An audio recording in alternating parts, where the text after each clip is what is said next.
The presidential flag bearer of the All People's Congress Party talks to SLBC. When you go for a taught course, you fail the exams, you cannot progress. You are the country's chief diplomat. It takes the tough questions. Do you see him as a former supervisor or boss? Not even to the president, but to the entire nation. He was impressed. Talks tough.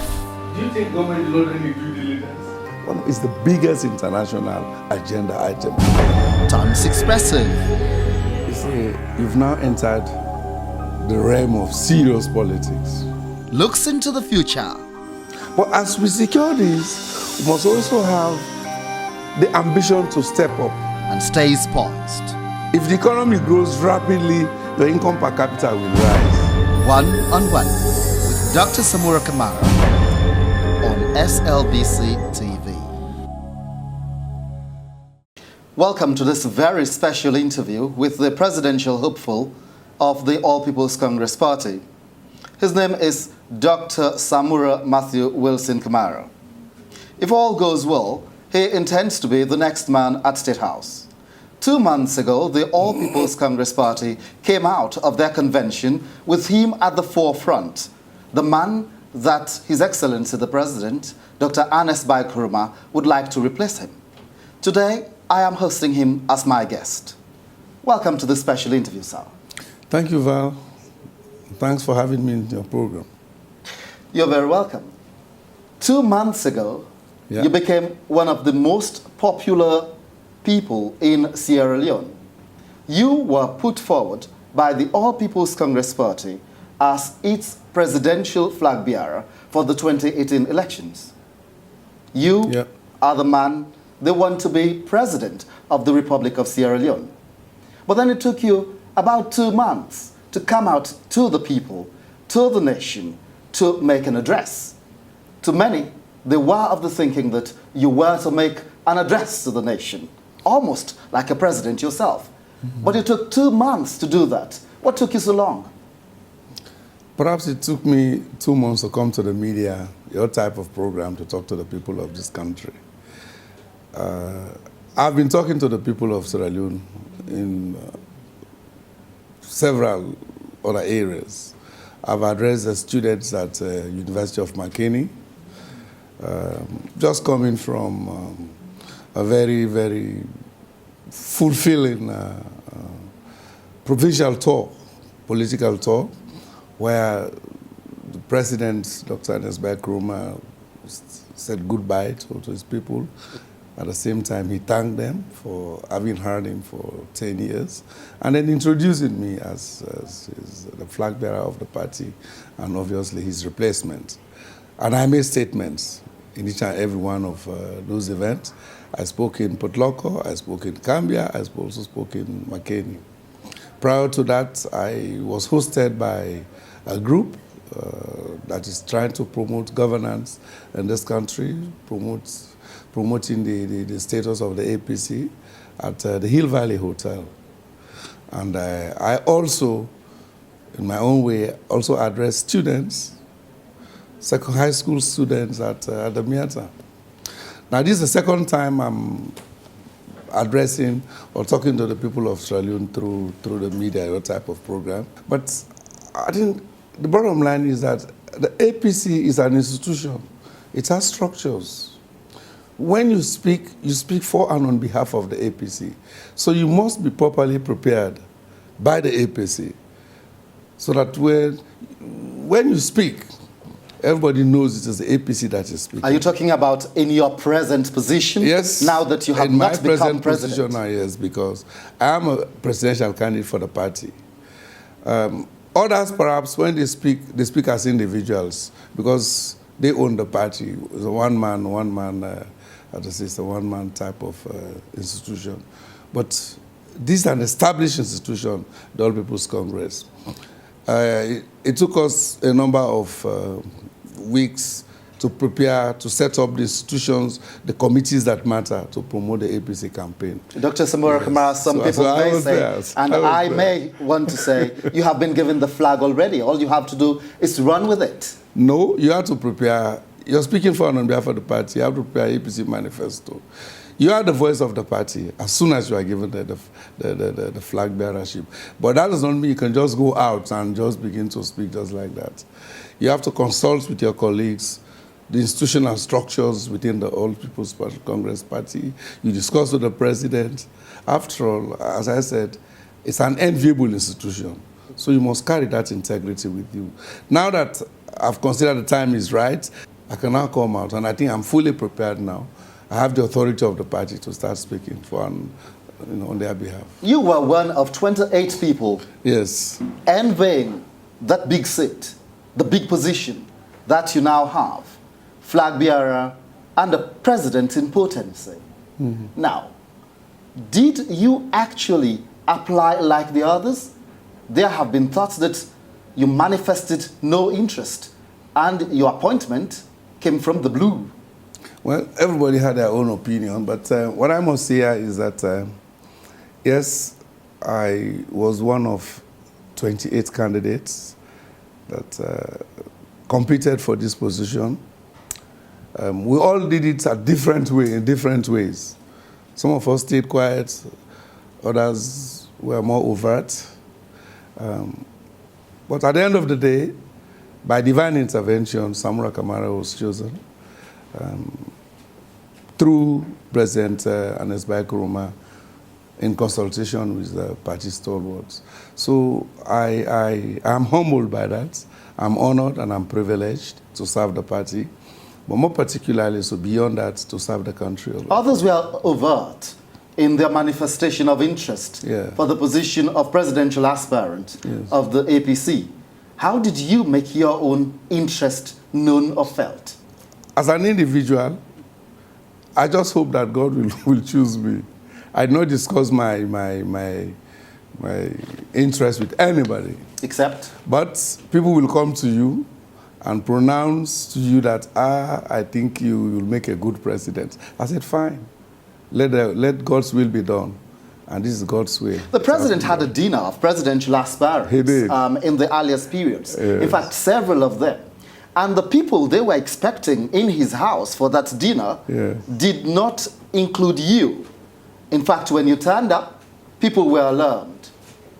How were you selected as one of those to attend a dinner of presidential hopefuls? I don't think people were alarmed. They just saw that Samura Kamara was one of those invited for that dinner. But let me just tell you what happened. The first dinner, we all were there. As friends, we were joking. Nobody talked about presidential candidacy, okay? And then His Excellency usually could invite anybody. They did not tell us this was a dinner for presidential candidates. No, nobody knew. I was not told. I was just invited, said the president wants you to a dinner. I mean, that's a privilege, to be invited by the president for dinner. So I went, and I remember the scope introduced him as, listen, gentlemen, he's actually the president. And he said, no, introduce me as the chairman and leader of the All People's Congress, because this is a family meeting, EPC meeting. And straight away he addressed, so he said, well, ladies and gentlemen, I've invited you for this dinner. It's a family party meeting. And I know many of you will link it up to your candidacy, competition for presidential aspirants. And then I said, okay, if that being so, some of you have come out, you've shown your interest. Others have not shown their interest, but I know they are interested. Were you part of the others he mentioned whom he suspected were interested but had not manifested because he said so, any interest? Automatically, I fitted the mood. Yes. You wanted to be president, but you were quiet about it. Everybody has aspiration, but you must be able to manage your ambition and aspirations in life. To tell you the truth, I don't think you must be a president to be able to contribute to Sierra Leone effectively. And I think, as far as I'm concerned, I have contributed to Sierra Leone for many, many years without eyeing the seat of a presidency. And I've had a fulfilled career path. Now, when this came up, that's why I said I was very humbled and honored. So I'm going to accept it with humility and move on. the president did suspect that you wouldn't mind being the flag bearer of the All People's Congress Party. Well, in that case, I was not even alone. My running mate was also invited. Captain Patso was invited. Minka Lumasari was invited. The vice president was invited. The majority of us never actually came out. But it's left with the wisdom of His Excellency the President to look around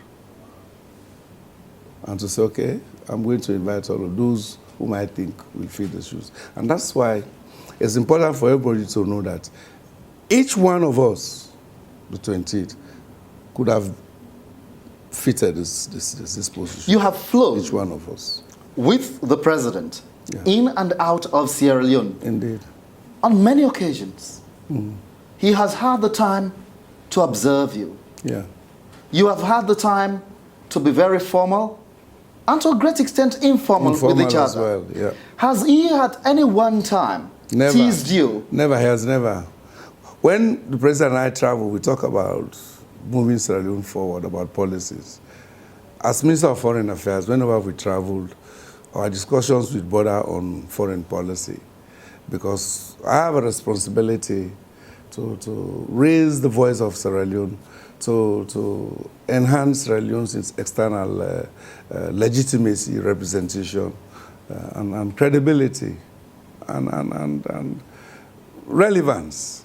So whenever we travel, we talk about, we limit ourselves to the agenda that we're going to discuss. And then we talk about other global issues. And thereafter, we talk about Sierra Leone, some challenges that we are facing. But these are all policy related.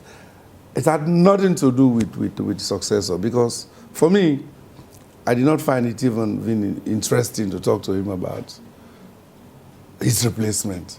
That was not my role. Let's look at how he has treated you. That was not my role. During his presidency, and you're being minister in his government. Yes. He has maintained you close to the presidency. For instance, your positions have been Minister of Finance, very senior in the cabinet of the president, and Minister of Foreign Affairs. One, his chief moneyman, and two, his chief diplomat. One may say he held you sacred. Well, it's probably he had that in his heart, but he never mentioned this to me. But I think I am grateful to His Excellency Ernest Bakruma for having given me opportunity to serve in these high positions, very envied positions. So I remain grateful to him, because what he did was to also expose me, to prepare me, perhaps for this job, if one can be retroactive. If you are successful in the polls in March, you become Sierra Leone's foremost gentleman. That means you will be presiding over a country that has its economy on a downward spiral. You have been at the helm of the finance area of the country. Yeah. To what extent do you think, having been there and now moving further afield, in fact, into the apex, you will be able to stabilize Sierra Leone's financial situation? I think it goes beyond stabilizing the present situation, because where we are now is that we're uphill, we're growing. We've recovered from a growth that was strongly positive in the high teens, and then it went down to -21, and then shortly after 2 years, now we started rising again. So we're on the rise. But I think one must honestly state that all the positions I've held have helped to transform me. Now, having been honored by this position, I can now reflect to see that throughout my life, beyond these three positions, I've always been at the sharp end of Sierra Leone's social, political, economic challenges in terms of policy prescriptions, policy execution. Some people may say the economic boom that Sierra Leone continues to talk about during the period of this present government took place because of the great developments that took place, particularly in the extractive industry. That was why things went down when that area encountered difficulties. For instance, it was because of the great rise that took place in the mining and sale of iron ore that Sierra Leone started experiencing this huge climb in the economic sector, to the extent that when the price fell, Sierra Leone fell with it. And the emergence of Ebola did not help the situation. It only made it worse. Yes, you speak like a very good practicing economist who understands the economy of Sierra Leone. That's the exact description. We've been running two-speed economies in this country. One that relies so much on agriculture, services, real estate, tourism, with a steady growth rate of not up to 10%, but predictable and steady at between 4 and 6%. You need, any economy needs that, okay? And then came 2010, 9 and 10, when I transferred, I was moved from the central bank as governor to the Ministry of Finance as Minister of Finance. It came the discovery of iron ore. And that lifted us up. So that's the mining economy. Now, this is what happens with extractive industries. You have a sharp boom and then you have a bust. It's a boom and bust situation. We enjoyed the boom the first 2 years before Ebola, when the economy rose up to something like 18–19% growth per annum, just simply because of the iron ore. Because the prices were high, supply was there. We had a taker, Shandong. Shandong was both an equity shareholder as well as the buyer of. So everything went straight, and there was a high demand in China. The presidential flag bearer of the All People's Congress Party talks to SLBC. When you go for a taught course, you fail the exams, you cannot progress. You are the country's chief diplomat. He takes the tough questions. Do you see him as a former supervisor or boss? Not even to the president, but to the entire nation. Was he impressed? Talks tough. Do you think government is not any due diligence? It's the biggest international agenda item. Turns expressive. You see, you've now entered the realm of serious politics. Looks into the future. But as we secure this, we must also have the ambition to step up. And stays poised. If the economy grows rapidly, the income per capita will rise. One-on-one with Dr. Samura Kamara on SLBC TV.